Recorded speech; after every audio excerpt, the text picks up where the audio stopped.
We're happy to welcome all of you on the second day of our symposium here, and we have quite a lot to discuss today.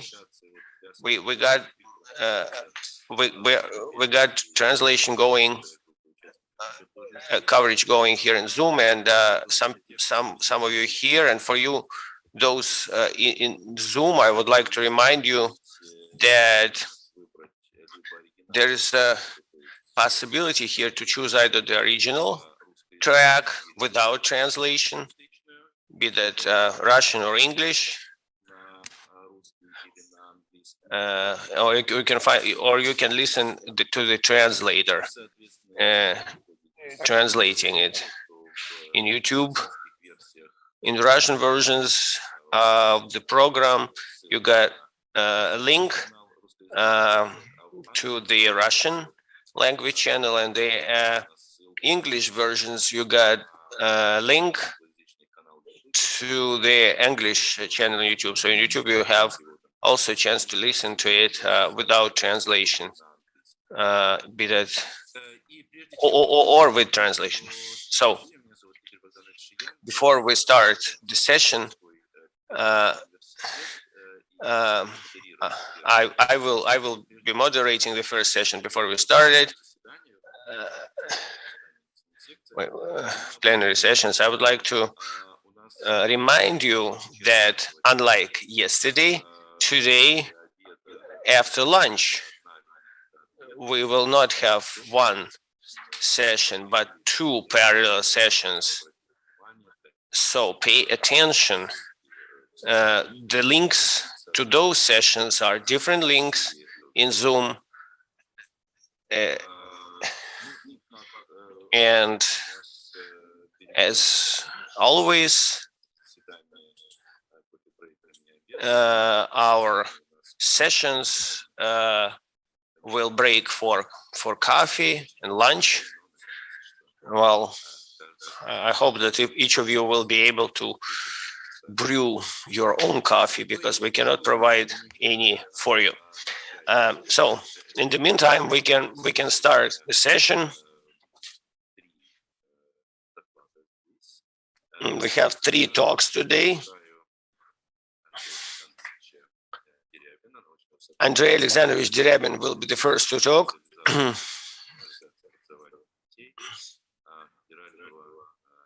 From the Federal Institute of the Educational Development of the Russian Academy of Science.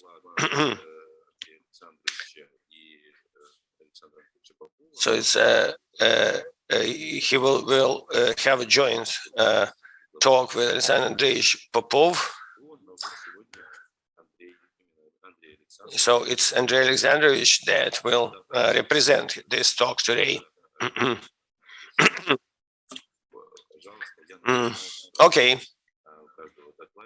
I would like to remind you that each speaker has half an hour, but that will include questions in chat or in Zoom. Those questions may be from different sources. Well, thank you very much. Yes, of course, we'll talk about the literacy in the modern city, and I would say that it's especially important for Moscow, because Moscow is digitalized, and recently I finished working out a model on database for education, and very important element there is to allow the student to realize just how much data they have to provide, how much information they have to provide just to exist in the city environment. For example, a young person is going to meet his friends. He's moving around. He moves around the city using public transportation. He has to find the address. He has to navigate, lay navigation on his Google Maps, and it's just a good example to show just how much information he has to upload, download. Information exchange is immense. There's lots of data lots of data that he has to share with different systems, be that his location, be that his biometric information, his picture, that in Moscow is already enough to identify the individual actually. So based on our project Data Campus, I would like to share with you just information about how we teach our senior school students 14 to 18 just to realize just how to deal with that data, how to use it, how to allow it or not, how to do intellectual analysis of this data. So this project took a start in 2019 within the framework of the program state cadre for digital economy, and we originally were oriented. We originally had the priority to provide the skills of modern computer analysis of the data science and machine instruction. So we did this campus several times, and this slide you can see the geographic layout of our participants. Stretches from Khabarovsk to St. Petersburg. 62 places took part in our project, and it's not only million population cities, big cities, but small cities as well, and even villages. So several words about the program. Generally speaking, we can break it down to 3 stages. Our data campus can be broken down to 3 stages. Those are talks and practical classes on software and programming, Python language, programming, and machine education, and team projects as well that are related to the analysis of the urban issues, socioeconomic issues. So this project has been implemented in groups of students, but the recent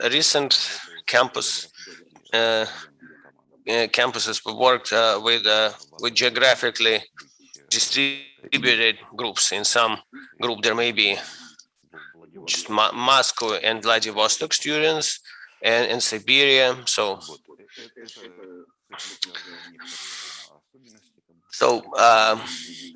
this is the specificity of some of these issues, but they didn't become less effective because of that.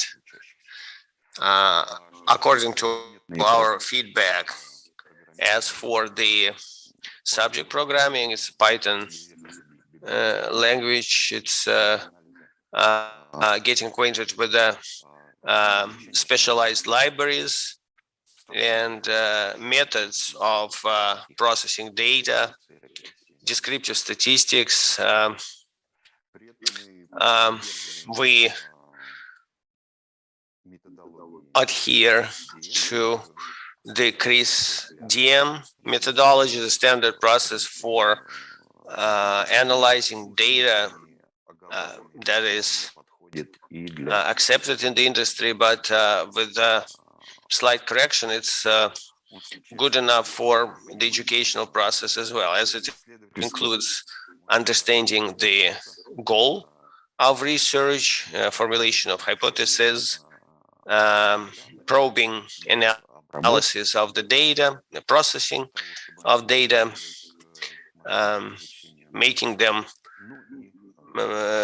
those data ready for the educational process, and the evaluation of the model. Of course, the implementation of this model does not take place in this case. We're talking about the final talk and formalization of the inferences and conclusions, and the evaluation of just how much the hypothesis was confirmed or refuted, and reflection. You have to understand why the project failed, if it did, and if it didn't fail, if it was successful, then you report the results. We don't want to contain our students within certain range of topics. We just suggest directions of topics, general topics. You have about 10 of them here. It's just suggestion. It's healthcare and culture and urban issues. That is not here, unfortunately. Transportation, energy, media, links, agriculture, finance, so on. As for social and urban issues, it can be video services, social networks, the flows of audio information, audio materials. Each of them can choose the direction that especially interests him. And we would like to formulate a hypothesis based on the chosen topic. And of course, we would like to provide the students for the sets of data, with the sets of data that we already have in numbers, that they can use in different ways. They can use the data that they receive from us, or that they can find on the internet with our help, and as well as the combined approach. They can combine data from different settings, different sets, so that they can fully develop the potential of, fully use the potential of data science that allows us to discover and use inherent connections between elements, which provides a kind of super effect, and students get a feeling that they've just discovered, they just made a discovery, discovered something new. But it's not a hypothetical discovery, but something that was substantiated based on, for example, a functioning regression model or certain other things such as correlations variables that are connected with each other.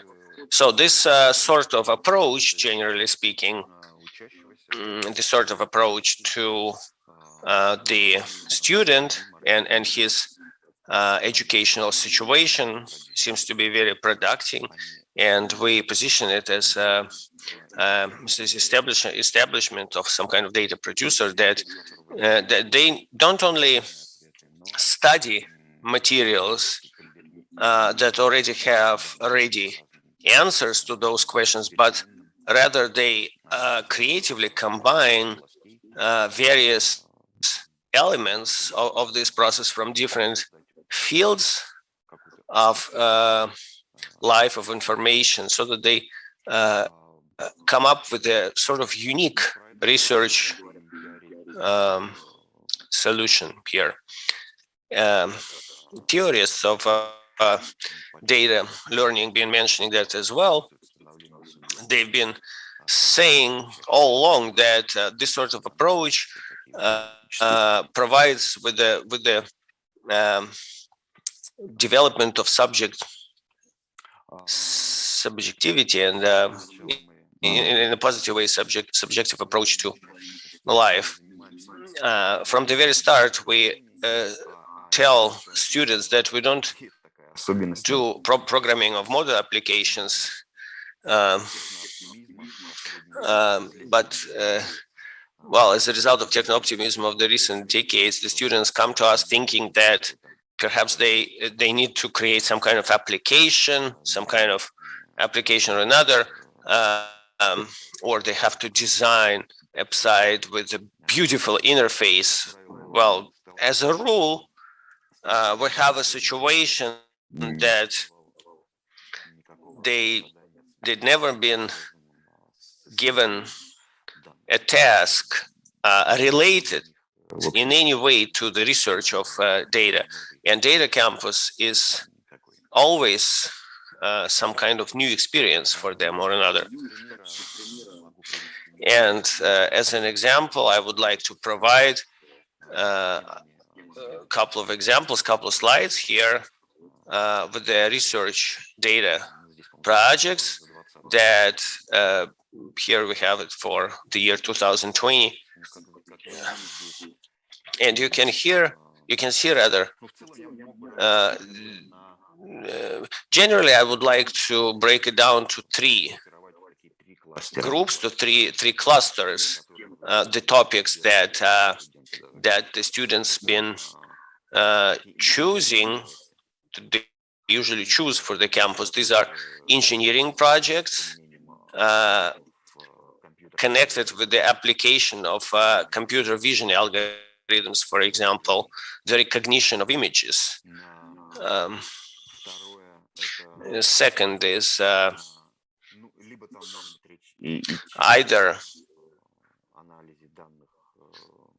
data analysis. We can be talking about data analysis, for example, analyzing some music store or internet database or Netflix or what have you.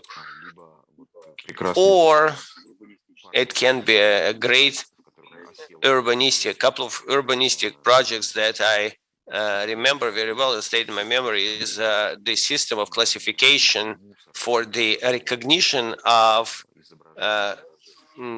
types of garbage based on its pictures, its images, and dividing the inflow of garbage into 6 classes, like mixed waste, plastic, metal, and so on.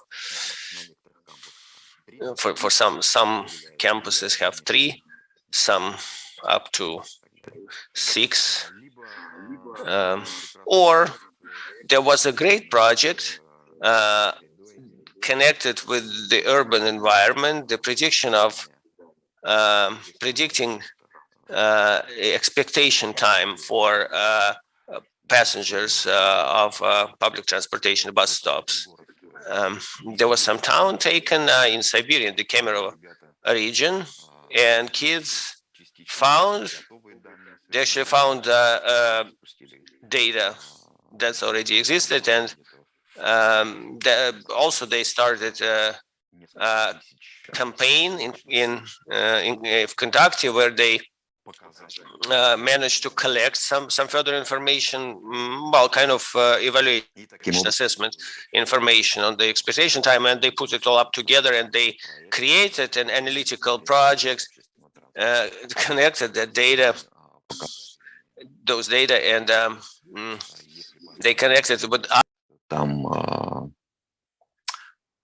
было что-то про транспортную систему, например, количество автотранспортных предприятий и их собственность. То есть главный вывод, к которому они пришли, что снижение времени ожидания общественного транспорта связано с наличием частных транспортных компаний в муниципалитетах. Development of private transportation, with the appearance of private transportation companies. There is a connection there, which is a valuable conclusion, I would like to say. And another bunch of projects related to digital voluntarism. It's about processing native languages, recognition of images, like we're talking about here, the definition of the architectural style of building, or the painting style in a painting, a picture. that sort of thing. And the latest cluster, digital humanities, we've been practicing. We paid attention to it. We've been paying a lot of attention to it this year. We did a separate data campus in June. Data campus media. 5 directions that are connected to various media channels: music, musical lyrics, texts of the songs, news information, news texts, log entries, and 5, just can't think of it now. All these directions, well, we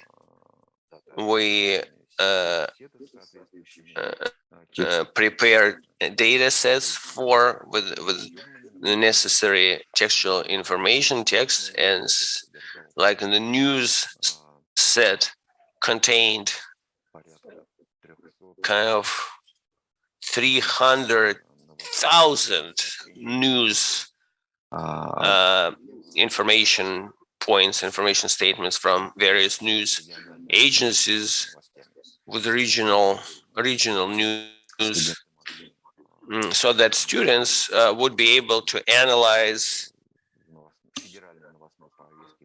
just how in the federal newscast what information they provide in the federal newscast, and comprehensive log entries in the 2 centuries. So as I said, the engineering data sets, humanitarian, and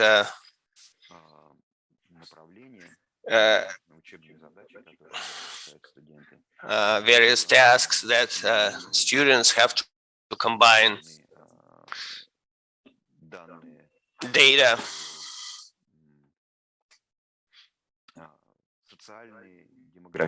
on social, demographic issues and information, as well as economic and various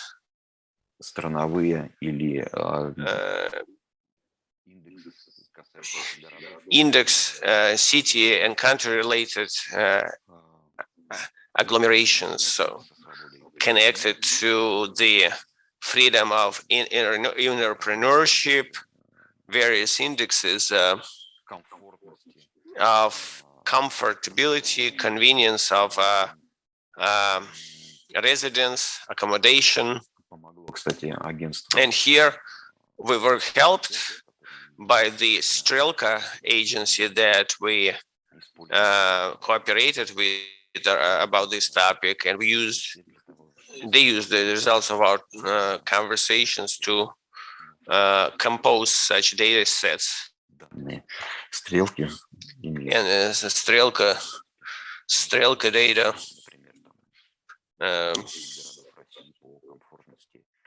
the rating, they would indicate the rating of the cities, the Russian cities for students' convenience. So this was the 3rd cluster of projects, and was the most complicated, perhaps because it was interdisciplinary, but the most interesting as well. It was because the application of such multidisciplinary information allows to produce the most interesting and valuable results, I gotta say. But what we're trying to do, we don't want to technically, we don't have this technical approach to the perfection of our students in this field. There's some students among them that haven't learned anything about higher mathematics or math statistics to the necessary extent. So it would be probably more reasonable to speak about that we don't do data science per se, but that rather we promote data literacy, so to speak. I would like to differentiate like this. If the data science probably mostly falls under category of industrial approach, like with the help of data, you must be able to solve like business issues, like develop data products. And at the exit point of that sort of professional education, you got an expert, you got a scientist whose consumer is the necessary industry. But speaking about literacy here, we probably mostly emphasize the ability to understand and assess the information about the surrounding world, surrounding environment that can be done through data analysis here, instead of technical machine sort of skill sets, where we consider more valuable to develop critical thinking in students, and instead of a specialist, we expect, as a result of our work, we expect to receive not just a narrow-minded specialist, not a specific expert in the particular area, but a rational individual here. And of course, the user here is the civil society, but not any particular industry related to the information technology. So here you can see some interesting results that we've made during this time. So it's mostly about the fact that the main problem in mastering this material by students is not the complexity of mathematical analysis and programming. But that is the ability to actually put the right words into the problem and to rationalize the issues that they use, and thus do the perfect wording to rightly call their projects. That is also the limited skills of the searching that exists. That is the difficulty with the studies of the objects for the research from various prospects and perspectives, like having the technical, economical, or cultural points of view, or social ones, or other ones. There are also some difficulties to choose the relevant variables that are defined by the data sets. And of course, that is the interpretation of the results achieved. What I have also noticed that is the technical projects that comprise three clusters: engineering, humanitarian, and interdisciplinary ones. The technical projects are held easier. Why? If we take some, computer point of view, everything would be just clear. So you have the goal determined clearly, the interpretation is not really needed. So that is either the engineering system working, or it's not running, or it's not running well, or it is running well. So the results are easily seen, and they can be defined by standard metrics of the computer learning. But if we're talking about economy, it doesn't go that easy. Starting with the issue that it's quite complicated to determine the operational procedures and to find relevant data. And also we have the interpretation issues for the results. I suppose that that is quite obvious as far as they have the multifaceted object for the research that can be represented by various variables, by various data sets, and etc.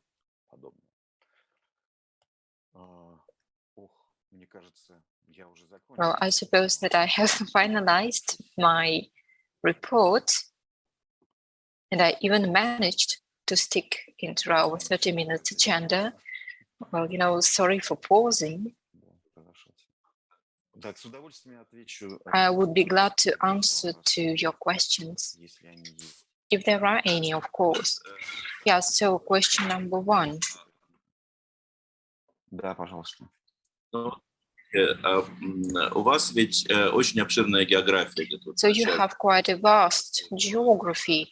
At the very beginning of your PowerPoint presentation, you have showed us the geography of your project. And my question is as follows. Is there any influence of your experience? So, I mean, the social experience of your students. You said that there was a small city in Cameroon region, and that there is that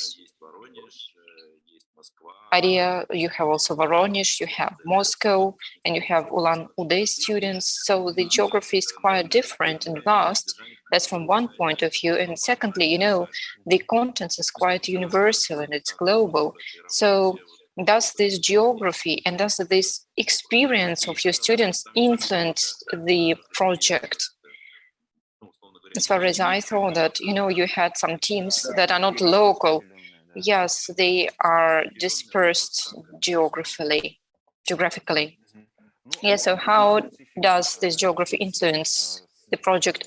Of course, there are things to be considered here, but they are not highlighted, I would say. So it's not something specific here. No, not exactly.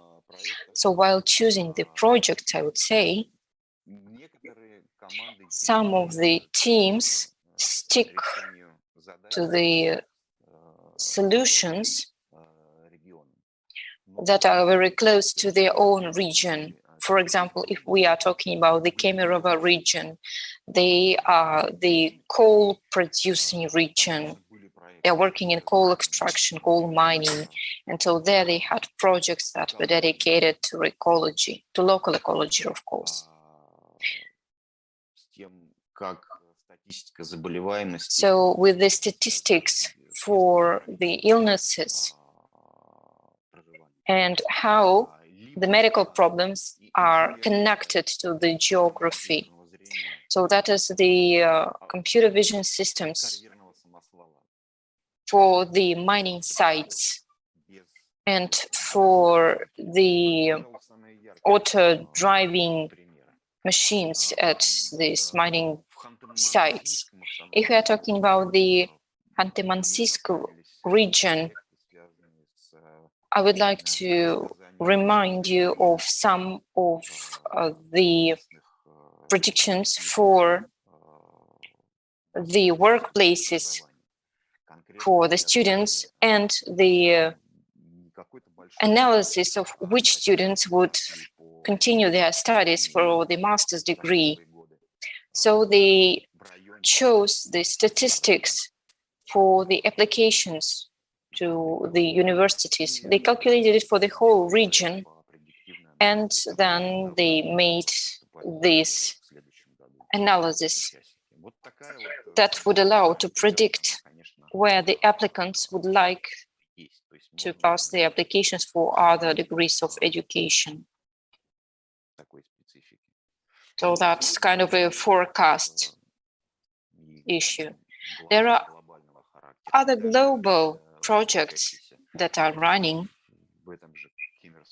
So in the same Kemerovo region, there are students who actually studied the statistics for the application of the solar energy in Russia based on the data set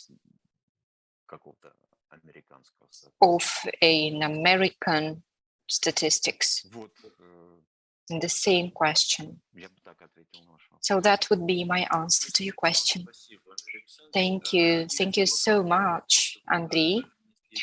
I don't see any other questions in the chat. Well, I actually have a question. May I ask it, please? Of course. The question is as follows. So you have mentioned that there are some difficulties in, social fields, in social sciences. It's quite complicated to make the operational procedures running. So maybe that is a psychometrics course that would have helped you to find a solution for this problem, so that you'd find better tools, verify their quality, or even create your own tools to measure these social constructs. So the issue is, do you teach them psychometrics? Do you plan to do it, or that is, beyond your real possibilities?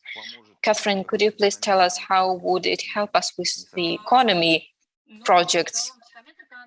Psychometrics is science on how to create the tools to measure social constructs. How do you find indices? How do you statistically show that these indices do really work, that they are in coherence, that they are valid? That is to say, that they would work with the indices and they, will be valid. In order to make it running, we launched the testing runs, the test runs, so that we see that they do know the programming languages. And then we launched the pre-project consultations. In fact, at the very beginning, we have the team that chooses the topic, that chooses the project. At the stage of the team creation, the team may come to the teachers, to the professors, and to the consultants. And these are real consultants that do work in data industry, like the Rambler Group, Yandex Group, or from the big data center from the Tomsk University. So these are the real experts in the data science, in machine learning. So we also have psychologists, we have professors, we have teachers, and this pre-project work allows to rise this topic, this project name, up to the level necessary to make it work. And only after these consultations, when the team has discussed the issue with the experts during their preliminary consultations, and when we get sure that the project, runs the chance, to be even launched, so that it would be successful, only then they start the other stages of the data studies. But that's not just psychometrics. That all depends on the consultants and on the experts. Well, I would like to stick to our agenda. So I would like to thank you, Igor, for your report. Now I'd like to pass the floor to Ekaterina Enchikova, that presents a large team of experts for the Center of Research and Intervention in Education of the Porto University in Portugal. And her report is named Does PISA Help Fighting for Social Equity? Ekaterina, please, the floor is yours.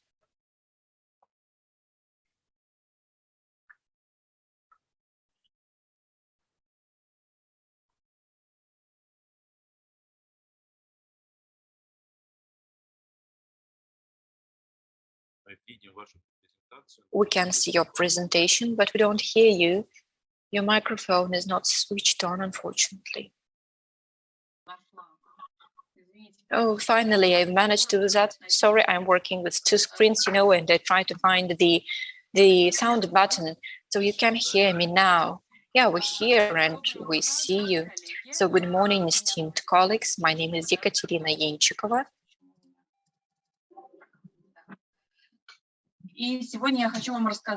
And today I would like to tell you about the new project that we launched. We launched it this summer, 2 months ago, with our colleagues, Cibelle, Toledo, Nata, and Tiago, Neves, who are from the Portuguese University, and that is the FCT, the Portuguese Foundation that supports the science and education that is supporting us. And so the project focuses on the questions of the PISA project and social equity issues. As far as we have just launched the project, we are working on the literature reviews and the scientific reviews. And now I would like to discuss actually the problem itself. How do we put the wording for it, and how does PISA help fighting for social equity? If it does, and if it does, how does it do it? So I would like, to start with the general questions like, what is PISA? So PISA is the OECD's program for international student assessment. So we measure the competences. How do we measure the ability of the 50-year-old teens?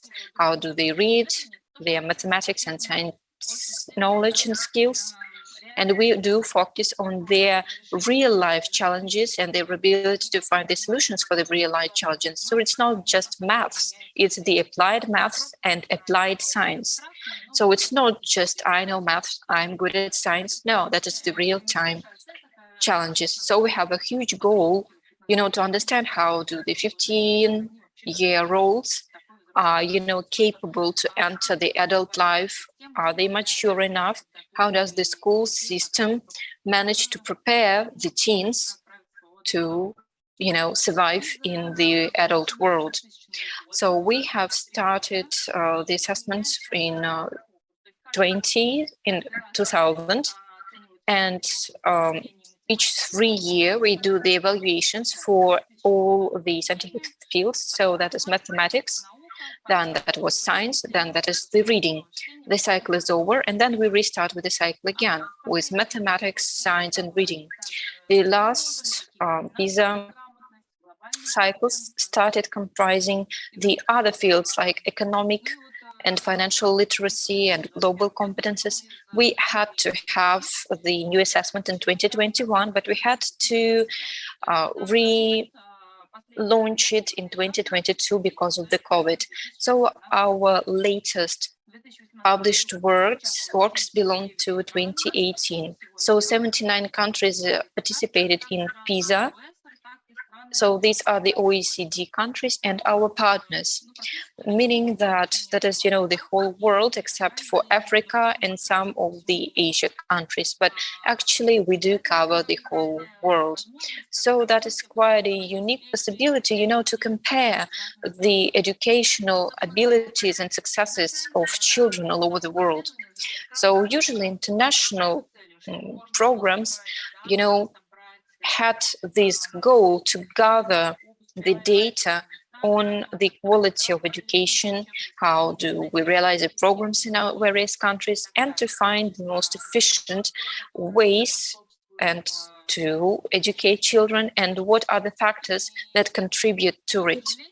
But unfortunately, today, PISA, well, not today, but from the very beginning of the 21st century, PISA is not like a scientific research, but kind of the educational Olympics, where countries compete and they are trying to get a better rank, a higher position in the ranking. I suppose that you have met it, like when you have seen the PISA reports, the first thing you do, you start reading which is our position in the ranking, who's the first, who's in the end, who's in the middle. So it's kind of a ranking in PISA report is something that, really arouses our interest from the international society and from the politicians and in the media, of course. So the mass media is really interested in it, and usually it raises a lot of discussions in the society. And of course, PISA does shape policies in education, and the Breaksphere in 1220 identified 3 common types of PISA-based targets and how it can actually influence policies. So of course, countries might say that they would like to achieve a certain rank or certain position in the ranking of the countries, like, to be in the top 5, or they may, would like to achieve some specific scores in PISA, like they would like to be above the OECD average of certain level of PISA points, or they may also have some equity goals to be achieved, like to decrease the percentage of students scoring lower levels for PISA, or to see the reduction of the social variance between the students. And in the article, there is some other data that shows the results of various countries, like these are the results for the goals of the countries. Like Australia said that they wanted to be ranked in top 5, or Brazil wanted to reach the OECD average PISA level, and they wanted to get these results up to by 2021. Well, Mexico wanted to reach 435 points in math and reading by 2012. And, some European Union had the goals to see the social equity mostly, so that the students who have less skills in math and science and reading, that are not too good at it enough, should be less than 15%. I would like to say that that is quite an evaluation and assessment method that provides us with quite a fruitful method that would allow us to mobilize the educational system and to ameliorate our work and to steer us exactly what we would like to receive, what we would like to reach in quite well-defined words and terms. This focus on the PISA scores as the external index is quite often something that becomes a goal by politicians, and some deep processes are ignored while trying to reach these scores, or you don't touch the questions that are quite evident, but they are not treated. And the Campbell law should, be mentioned here, that was formulated in 1967, that the more the social and cultural index is being calculated to be the basis for the solution making, the more corrupted and the more corrupted it is, the more pressure it holds, and the more it destructs actually the whole idea. So the more you use the PISA, the more the real processes are being ruined. So that is the state unified exam, the Russian one. That is also an example that can be brought here. Like, we don't really teach children, but we, make them pass the exam, and we make them prepared for the exam. So the same critics can be applied to the PISA, and it is applied quite often. So we see some other critics applied to the PISA system. So here is the Gustavo and Fishman article that studied the international large-scale research and what influences the national educational policies. So we have some ideal image and the real one. So most countries do participate in PISA. They launched a project. So then the government and the stakeholders do evaluate the results. They analyze the results and the data, and at the third level, they change various practices and policies in education so that they would get the results. So you see, this project is being monitored by the researchers at every level, at every stage, and it's quite a cyclical one. So you launch new policies, and then we have the new PISA cycle. We get new data, we evaluate the efficiency for the system, and then we restart the cycle again. But the authors mentioned that actually the image is quite, far from what we see here. So usually the governments have some political agenda they stick to, so they participate in international programs like PISA, and then they use the results for this data so that, to explain their own policies, both for governments and for stakeholders. So they use it to explain, the changes they would like to introduce, that they already wanted to introduce. So there is no real link between what was at the very beginning and what we see coming out.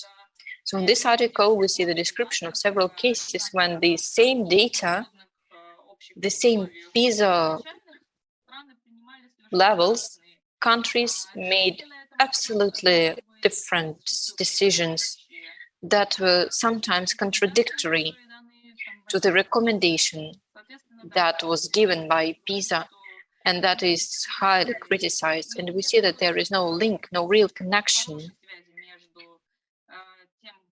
between the results we achieve from PISA and the solutions made based on this data.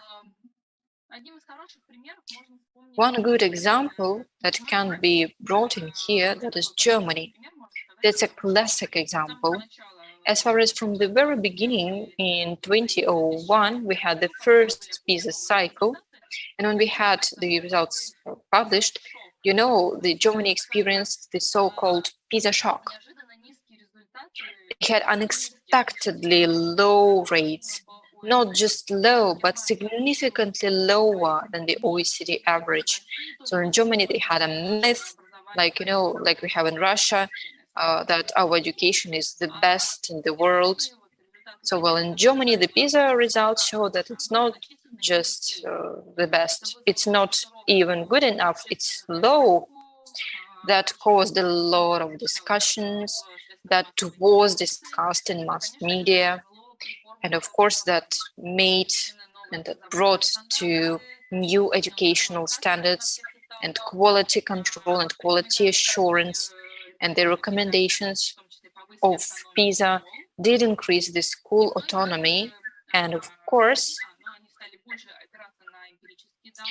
they started using more empirical research data, and a lot of policies were actually determined to reduce the gap, the social economical gap for the disadvantaged pupils. So actually the financing of the project became higher for the socioeconomically disadvantaged pupils, and they also experienced the expansion of all-day schooling, and that made the PISA level grow. So you see that they were growing according to PISA cycles, and these changes were thanks to the growth of the level of the students with low scores. But unfortunately, in 12-20, the scores went down.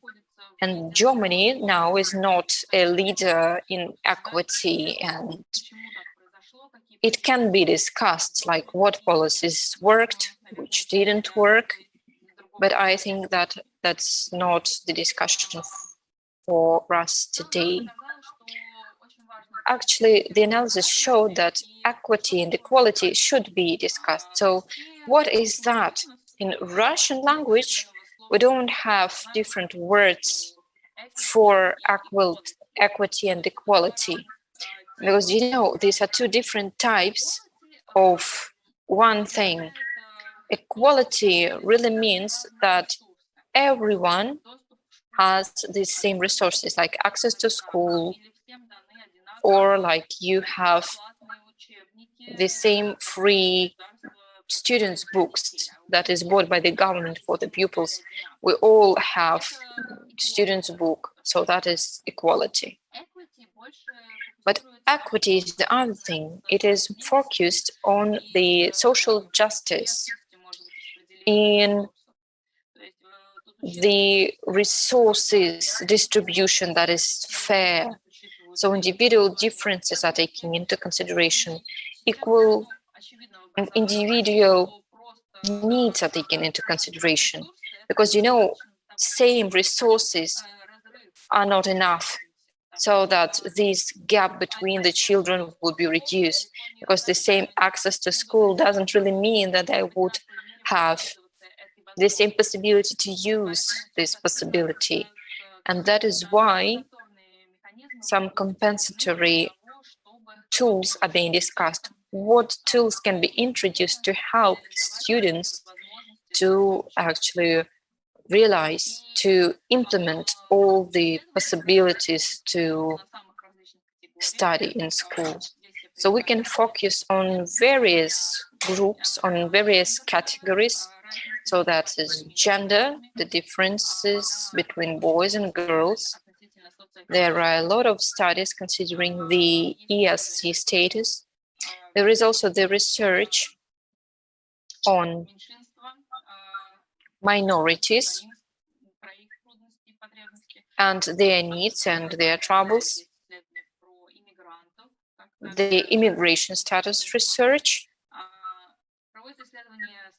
There is also the research on the living area of the students, like do they live in the countryside or in the city, so their family background. And there are also a lot of other researches, like special education needs and school types. But of course, that is the ESC status that is the most important, because other characteristics would be connected to it, well, except for gender, I suppose. And here I would like to bring in some conceptual frameworks, like what do we understand by equity in PISA? We don't mean that children will have the same results at the end. It's impossible, of course, but the question is that each student should have the same possibilities to use their potential in education. And that might be measured like the connection with the individual characteristics of the student and their educational results, like the access to school education, the medium. The students' convictions and expectations, and just how much it depends on the student's background, on be that their gender or the status as a migrant, and the mediator factors such as how concentrated they are, how it's easy or difficult it is for them to concentrate, various certification policies, access to educational resources. And the idea is that the weaker the connection is between individual characteristics and the results, the better the school system can make up for it. And these systems thus can be considered more fair, more correct. So we are focusing on these indicators described in the slide, which are, well, the first indicator is the percentage, the students, the number of students that take part, but it also indicates just how much children have access to resources, to educational resources, because this goes through schools. This project PISA goes to schools, and the dispersion of PISA. That also explains the student economic factor, how much connection we can see between the socioeconomic status and how much the socioeconomic status can actually explain the result. The next indicator is just how much the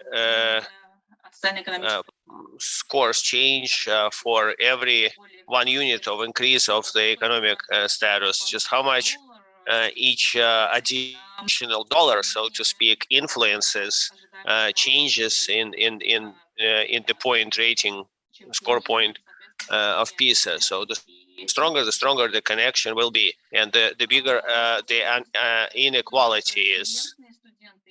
The percentage of resilient students. These are students that are in the lower quarter of all students, but by their level of their success, they're in the top quarter. So they have managed to change this trend, to turn around, and despite of the undesirable factors, they are ready to, they're able to come up. So this shows just how much we should, how we should turn the overturn the trends. And the remaining two are on migrants. That is very important as well in PISA.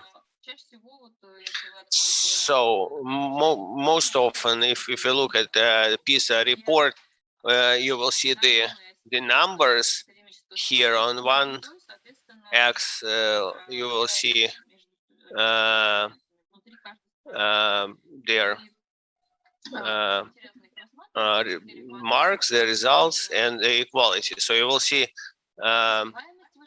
their marks are above the average, and the equality is above average. And there's two intermediate where the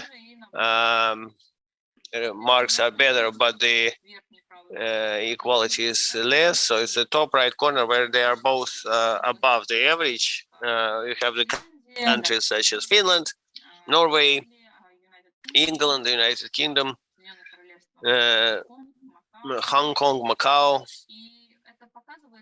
and this shows this discussion that's been already going on for a while. If the academic success and equality are mutually exclusive or not. There's been a lot of research that maybe the results can be increased by not compromising equality, or we can only raise both of them, or we can only raise one of them. So these are the research of the countries that in the top right corner, they show us that these two topics do not contradict each other and that they can be achieved simultaneously. Also, PISA evaluates the changes here, the changes in between 2006 2015. So both models are on science.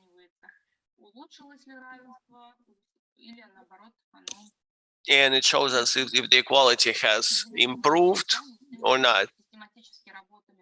A lot of countries have been working systematically in order to increase the equality in education, even though in some countries it got worse, actually. And this square is about the change 2006 and 2015. There are countries where both equality and the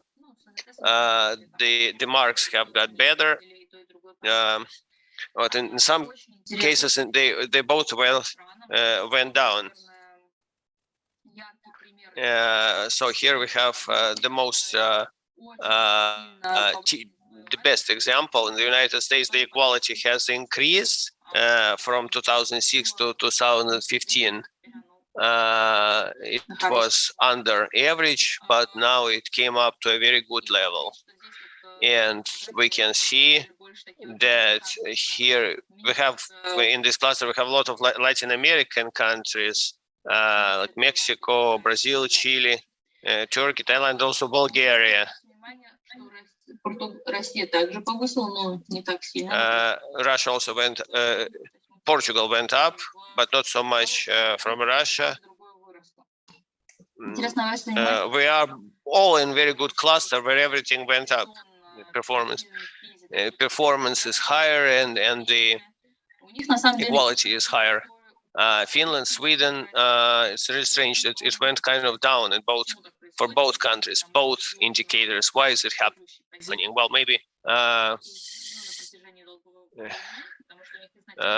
maybe from the start they had very good performance in schools and universities, and maybe that's how they got in the bottom cluster at the end, because it cannot keep going up all the time. Well, let's keep moving forward anyway.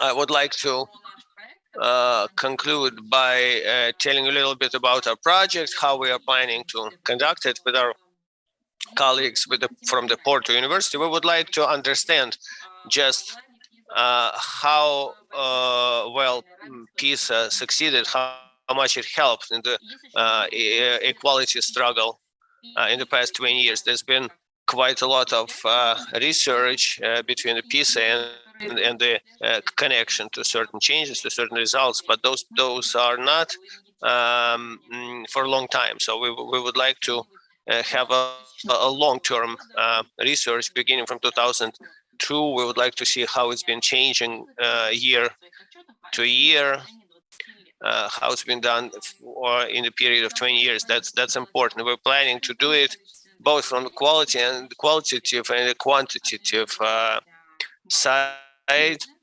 We will analyze the PISA databases in the past 20 years, all the bases that are there.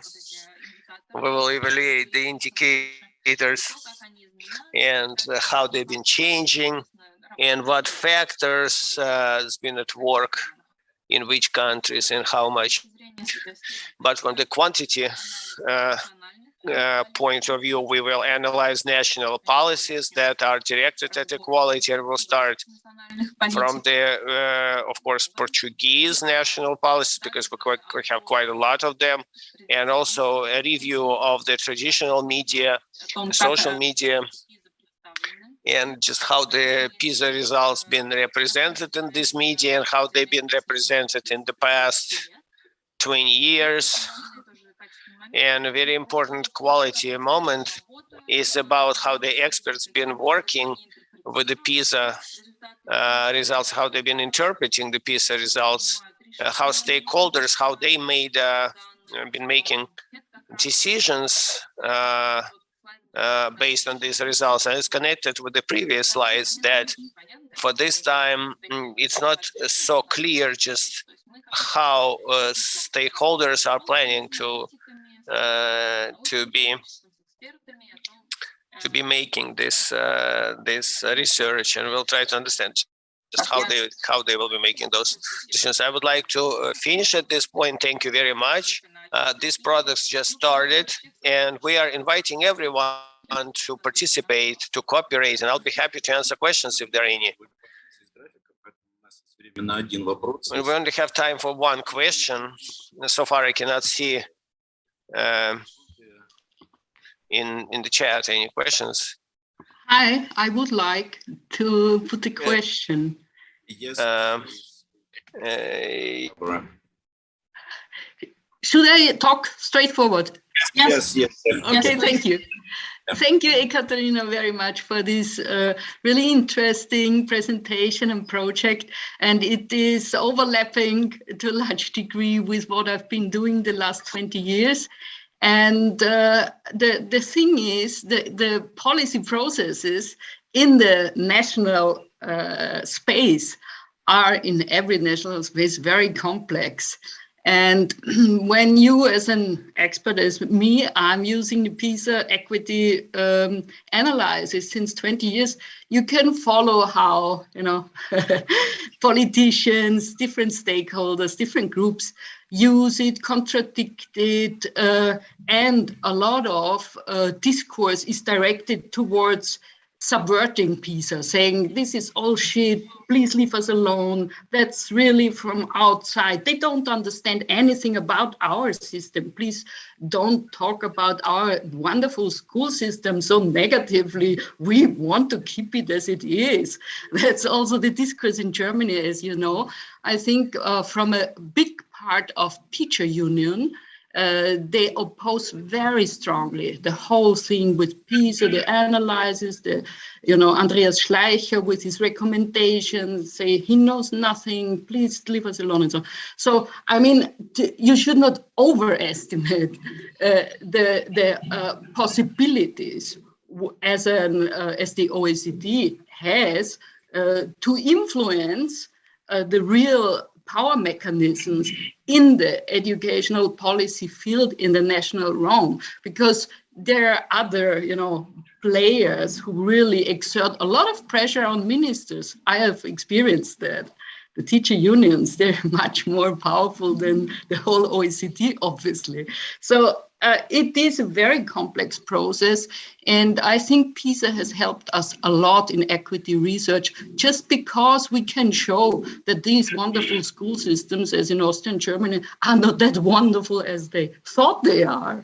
And when we compare equity measures across the globe with this data, we can do analysis that we haven't been able to do without that data. So it's really, for me, it's important to really see all this positive impact it has had the last 20 years on discourse, academic discourse in equity research. Of course, instrumentalization in all directions, you always have that with data, with your analysis. I've worked with other data, put out other analysis, and it is distorted completely. And you don't need OECD to have your data and your analysis distorted by politicians. You don't, because they can always do that. So yeah, I'm happy to share. I've written an article now in Culture and Education in the journal about why I think it's really valuable results we get through the PISA data. Thank you. Thank you so much, Barbara, for your remarks. Thank you very much, Barbara, for very valuable input. And I absolutely agree that it's a very ambitious goal that we are trying to achieve. And we will work a lot with experts like yourself, probably. Maybe we will find an opportunity to work with you even, because all these experts' opinions are really important. This will help us to find out what's exactly going on, because no one actually knows what's going on. As you said, it's such a complex question, and there are so many factors, so many things that, yes, but thank you very much. Thank you. Thank you, Ekaterina. We will wait for the next year. Probably we will wait for the exact answer from your team. What place in PISA is perfect for equity and quality? So what place do we need for the best input into this?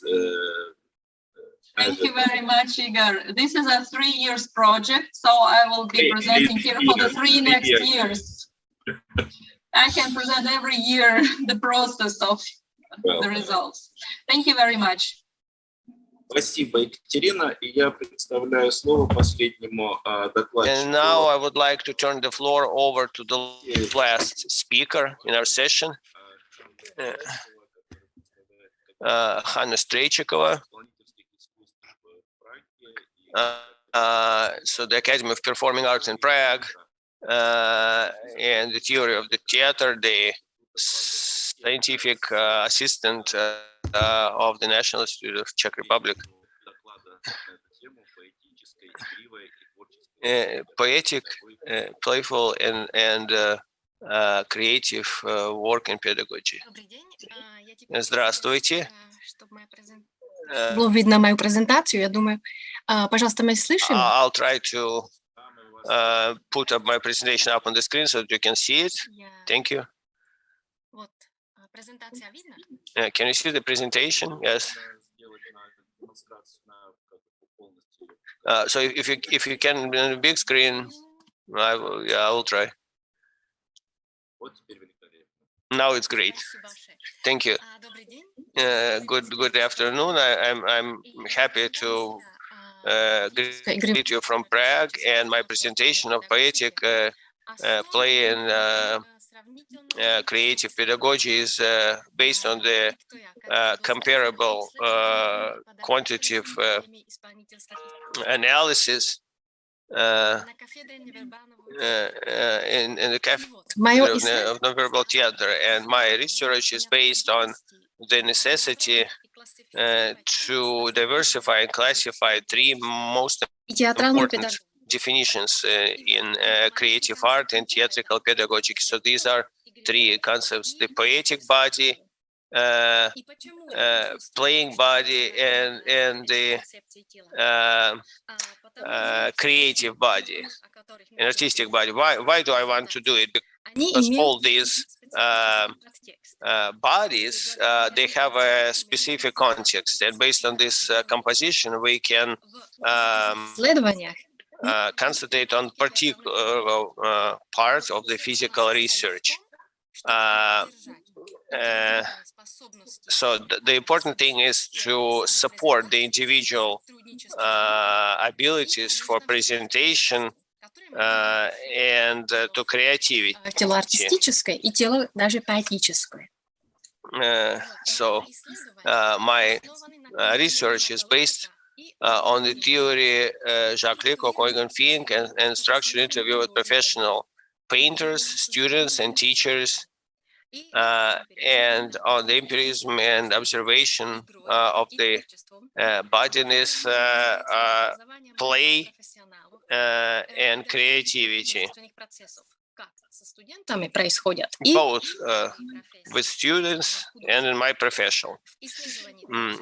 And also we consider the experience of teaching in classes and school and extracurricular classes. So we do it for kids, adolescents, and adults with particular requirements. So it also reflects the work of the last 10 years. So let's take a look at the difference of three bodies, how we can see the poetic body, playing body, and creative and artistic body. So we can see the differences. We can see the emotions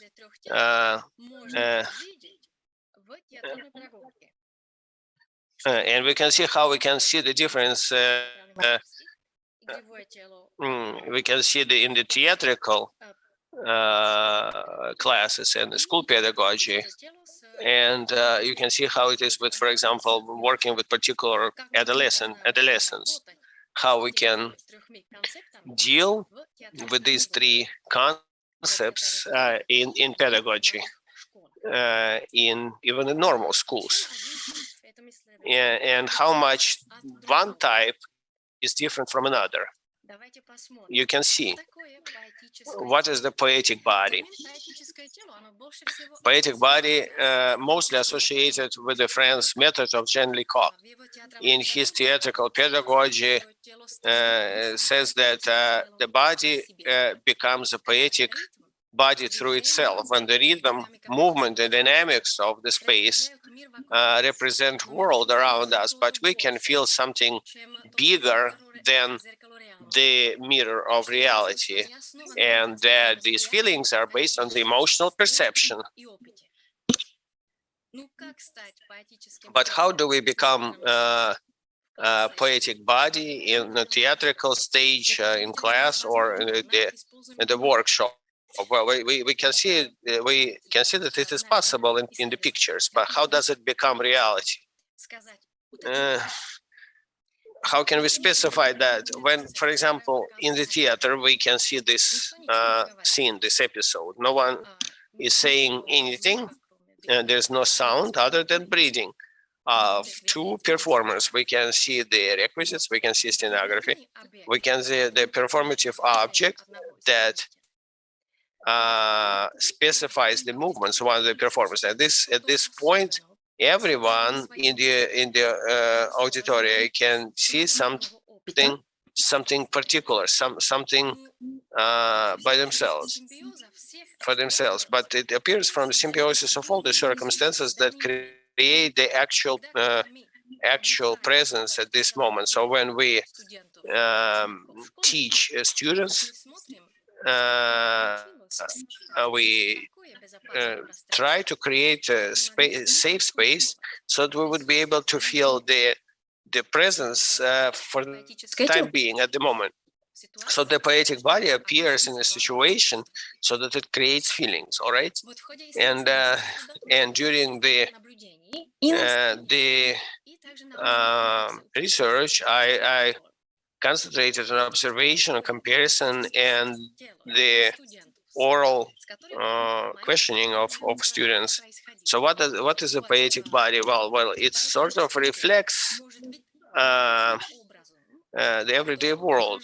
It in a special way reflects the today's world. As Slovak students said that. Another idea that it creates the feeling of closeness, proximity, individuality, lightness of your own body, that your body is, metaphorically speaking, very light, and the mirror reality kind of increases its lightness. And the third idea, it's pure articulation, musicality of the situation, the body in space, the game, playing, feeling, and dramaturgy, and reality. So we can see that this body is something that is specific, something that depends on the inner and outer world, internal, external world, that depends on the musicality of space, that we're light and that we can see what happens, and that we can forget something from the rational and go to the emotional, that we can find work with the body and find its poetry, its poetic concept. And also there is an idea that the poetic body can be magic. And as a student said, I think it's interesting because in English, poetic body is translated as moving body. And I think that it's not always moving. In pictures, we could see that even a static body can create a poetic body. So it's something more than the reality mirror. And Michael Wright from England, he thinks that the poetic body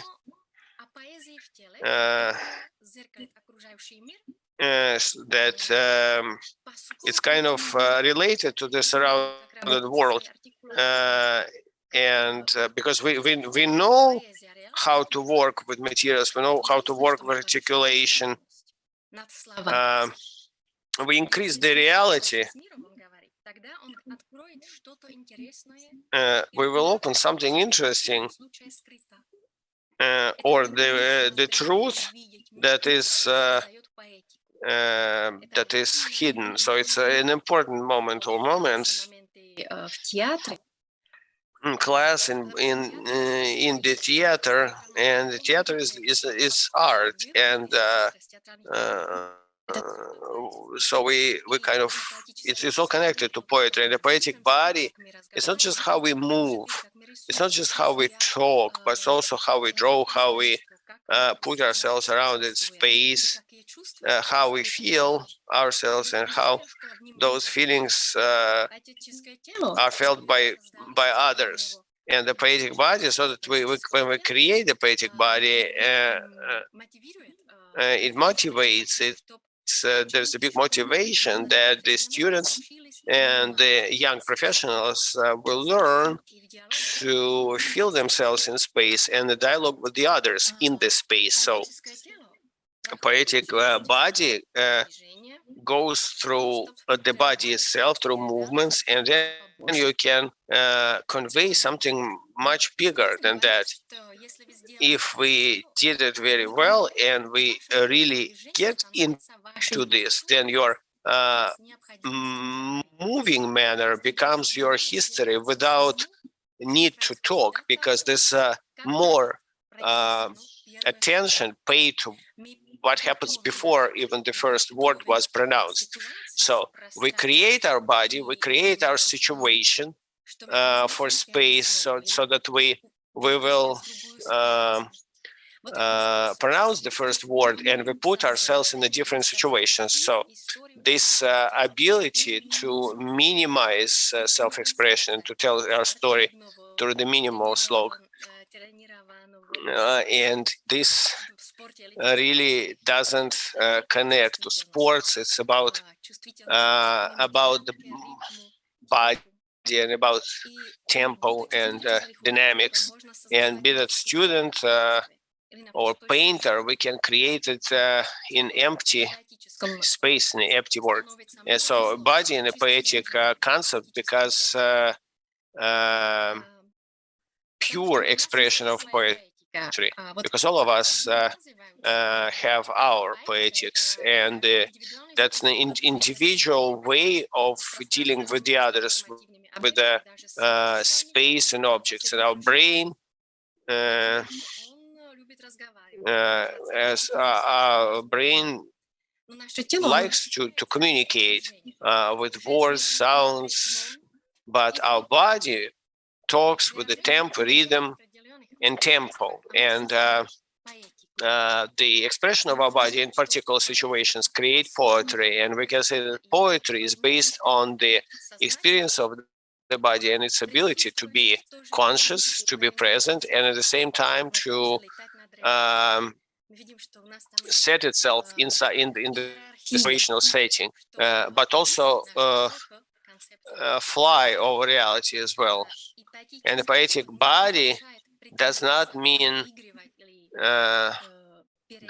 to pretend. It doesn't mean to overplay, to deceive in any sort of way. We mean that the poetic body appears when we are part of the truth, when we are the truth, when our body opens up. And in that sense, when we teach the poetic body, or we try to feel it at the workshop, for example, be it the school classes of theatrical pedagogy or something. So there is no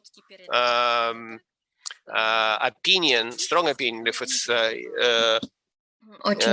true or not, if it's right or wrong. It's a very specific feeling, but we don't just evaluate in classic school. So actually, to finalize the topic for the poetic body, I would like to mention that that might be athletic, dadaistic, and even funny. It might use our everyday movements, but it is still ready to reflect the world, the inner and the external one. So how would we touch this poetic body in pedagogics? Let's look at the hierarchy. So that is the training of the conscious movements and physical articulation. That is the mask training that would help us. The play for the sensitivity to the space, the timing, because these are the moments when we are consciously here and now. So that is the performative object learning. And in all these situations, that is the perception problem. How do we perceive ourselves, the others, and the space? That means that poetic body is created at a certain time. It can be short, that might be just a moment. And during this short period of time, it has the place not in the rational and understandable context, but also in the dreaming, in metaphors, in symbolisms. And of course, the poetic body might be useful when we are seeing this stunning aesthetic experience, when we feel something, and we are above the reality, because the poetic body puts you above the reality, above yourself. So that is the photo of the work with the students when we were working with the types and the concepts of our body. So that is the poetic body. They are in the situations, there are the images, and that is the individuality. We see that the group gets together, they have the dialogue, they have the group, they have the feeling of the space, the individuality of the team, of group, and associations. Associations come out. So if they have been in the room, each spectator would have seen something else, but they must get together to understand something in common, something that is more than reality. That is the mask training.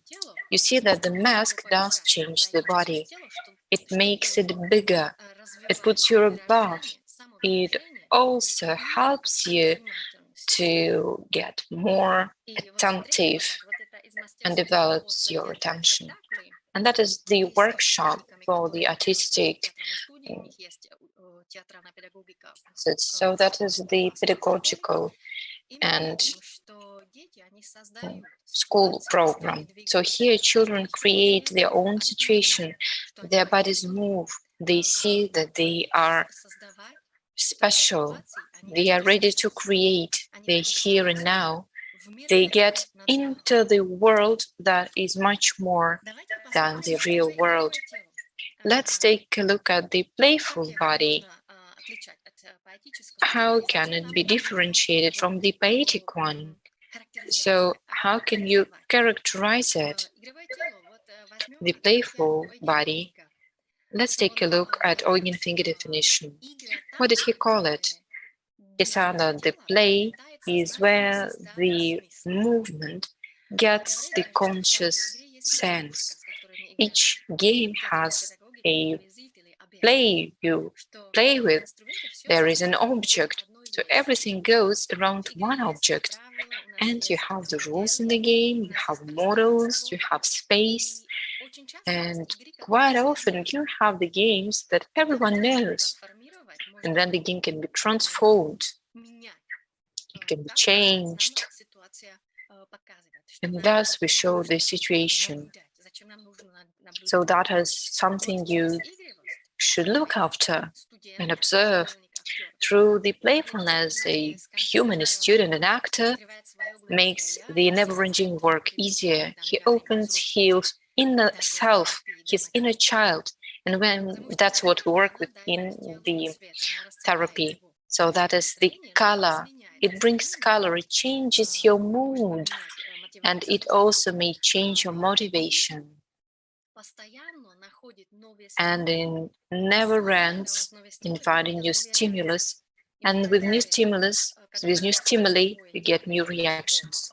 And when we are in this playful body, in the playful mode of your body, we change the tension. And we feel that our motivation is moving forward. We're open. We want to try something new. And we cooperate.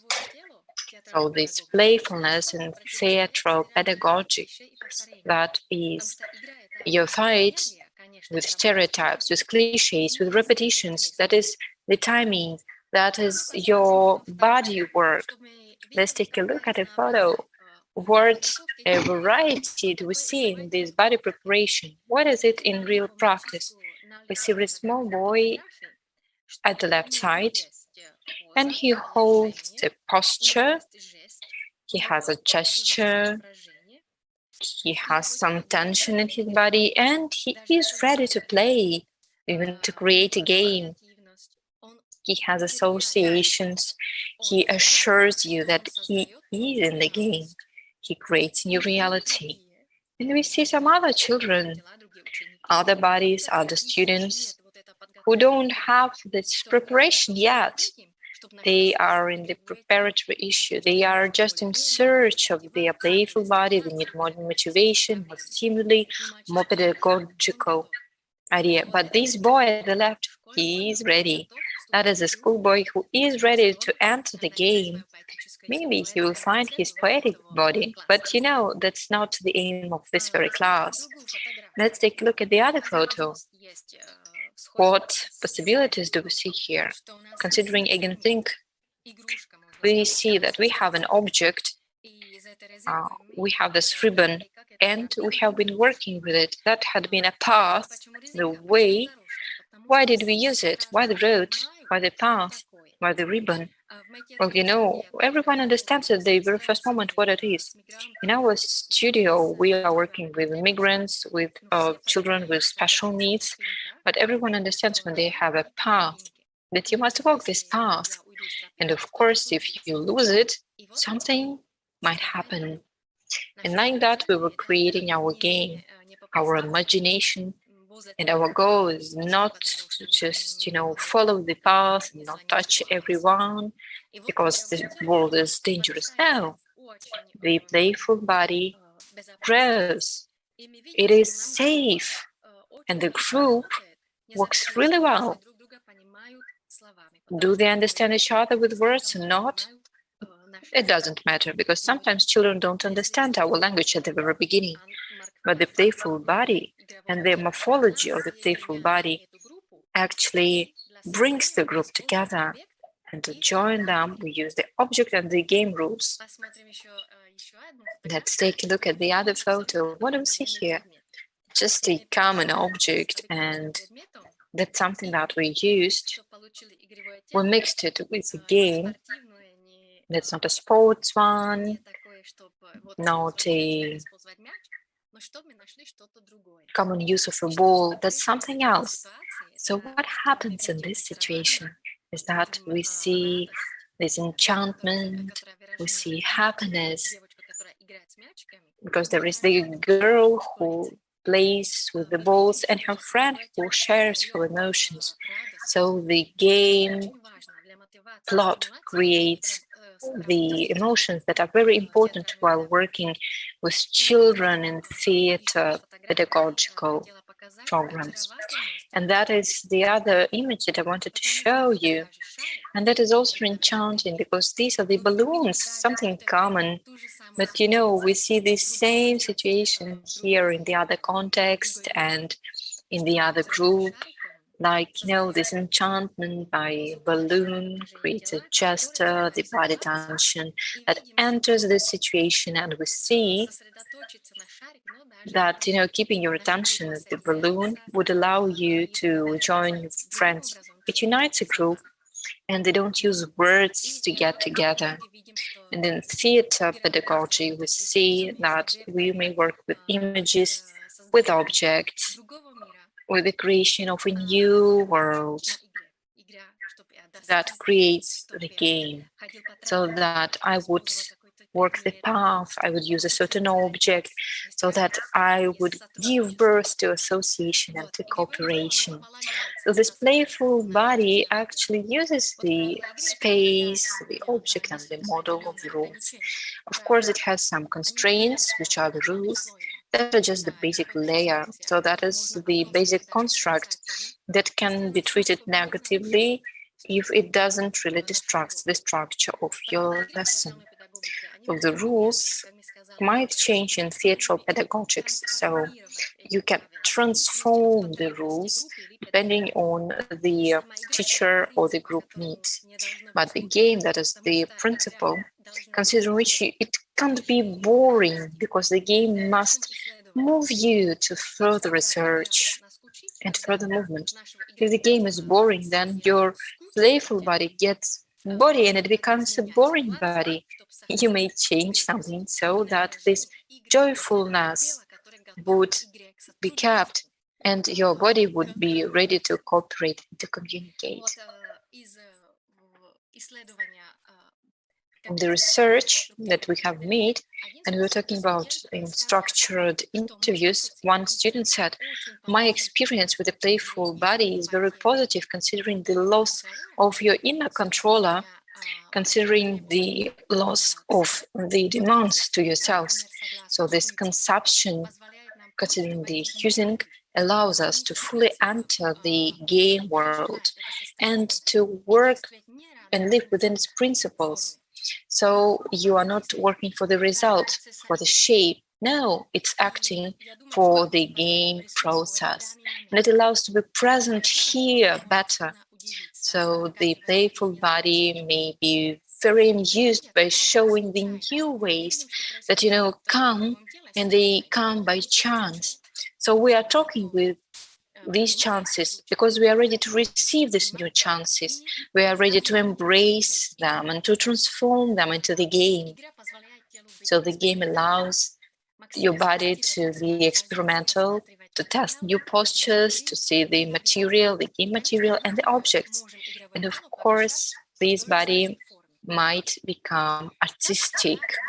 So how do you evolve into the game with the transformation of the body into its playful form? First of all, you should create this safe environment in every group. It doesn't matter what group it is, students, pupils, or people with special needs. You must have a very understandable goal as a starting point, the impulses for individual motivations and collective cooperation, and considering the groups of children, you create rituals within the sets of games, so they would know what would change. And of course, we are working with the transformation and then the enlargement of the game. And now we're passing to the artistic, creative body, which is being born from the possibility to associate yourself with the world, with people, and with the space around you. The association is based on your comprehension, and the thing is how to put this imagination into body. As far as the body, that is the tool for your creativity and the engine to create the dialogue within the body and the world around you. And it means that the artistic or creative body might be, within certain conditions, the body that is based on playfulness and can achieve this poetic dimension. Let's take a look at the hierarchy. So the first one, the highest one, is the poetic body we have been discussing. The poetic body is being born from the creative body that was inherited from the playfulness. But at the very beginning, we just have the body that is ready, that is open. And first of all, it is being ready, it is open, it wants to express something, it wants to react. So if it's blocked, then we are working with this block so that to get rid of it, and then we make the grade higher and higher step by step. This coherence of the artistic body can first link creativity with the object. Your own material received from your experience and observations is also connected with the object that is worked on, the exterior stimuli, the impulses. So the creative body gathers various options of working with this material and enlarges, precises, ironizes, and structures your expressive capacities, but it applies it into the solution of your everyday situations. So all these measures, they get bigger, and your own creative body combines procedures, introduces new ones. It tries not to get repeated, and that's important in theater, and to see the material with new eyes and new context. Of course, it supports you with the game, with your readiness to play, and with understanding that we have the poetic body too. You're not afraid of not knowing. You're not afraid of using the stimuli as a challenge for the game, for being ready to react. And that might be a collective body, that it works like the cooperation ability. You have the feeling of the situation, and thus we study how to react to each other's actions. So let's take a look at how students work. We have the body work like that. We have the morphology of the body that is created by a performative stenography object. There is tension, there is posture, there is the dialogue, and they take a look at each other, and maybe they play something. Maybe they will create something in their creative body, considering the poetic one. So what enters its creativity? That's not the reality only. So here is the situation with the situation like the year when we couldn't have the offline classes. We went outside and looked what we could do outside. And here is a common situation in which students enter differently and they try to choose the movement and to find the concept of a creative body, so that to put it higher into the poetic one through the game. And we see that they're using objects, scenography, and the situation is easily understandable even with no words used. We also use the masks, and that is the masks work here. So that is something that comes from our usual life. And we see that there is a student holding a flower, maybe that's something about friendship, something about love, and they are working on this situation. So first of all, that is just a common idea, and that is creativity, and they want to put it higher and rise it into the poetic body, I think. They are in search, they are creating. And here is the clown. Why the clown? How do you practically contribute to this thinking on the creative body? You must not be afraid. You should feel the reality. Grotesque and clowns look at the situation, at everyday life with your eyes. And we support the motivation with material objects. We enter the dialogue with partners and we improvise. So the creative body actually teaches us and our students on how to improvise, how to quickly respond, but to do it consciously. And moreover, which are the movements? That is the movement that goes beyond the words. So that is the conclusion for my presentation. So my data research showed that poetic playfulness and creative body can't be limited by, a certain definition, even if we try to put the right wording for it in half an hour. All these three concepts, as far as I study them, are kind of pedagogical principles of artistic education and help us to get rid of cliches, repetitions, labeling, and falsifications. As far as we have said, it helps us to show the self-presentation, to find friendship, to find cooperation, and we all have this potential to become poetic, artistic, and playful. And through our body, we can open the para-verbal communication, the knowledge of yourself. And it can be used in theater pedagogics and in drama therapy, and of course, in raising of professional artists and actors. And I would like to thank everyone for your attention. And of course, I am ready for all the questions. Thank you very much.